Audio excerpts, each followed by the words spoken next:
Oui. Apocalypse. C'est vraiment Apocalypse l'apocalypse financière c'est clair. alors d'ailleurs, c'est un très bon titre, parce que l'apocalypse financière, figurez-vous que Excellent. c'est le titre du New York Times, l'apocalypse absolument. financière pour 2012. Le Deux New sur York trois. Times me copie.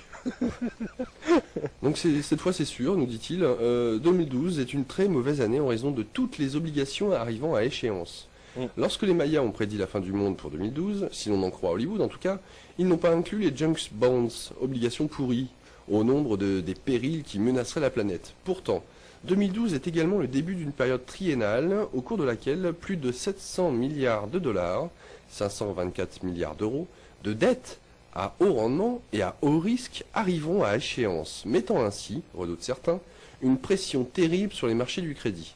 Comme l'État fédéral américain devra régler une énorme facture au même moment, les entreprises risquent d'avoir du mal à obtenir de nouveaux prêts, ce qui déclencherait une vague de défauts de paiement et de faillites en cascade. Et ça, c'était le Courrier International qui l'a repris et qui a titré l'apocalypse financière est pour 2012. C'est drôle. Bah Comme ouais, quoi, ouais, comme quoi. maintenant, et quand je disais au début de cette émission que là, ça a commencé, bah voilà. Tiens, c'est amusant parce que dans le film Inside Job, hein, que j'ai vu la semaine dernière, justement, à un moment donné, on voit des banquiers qui disent Armageddon. Armageddon. Hein, parce que pour les Américains, Armageddon, c'est l'apocalypse, c'est le terme qu'ils utilisent le plus souvent pour l'apocalypse.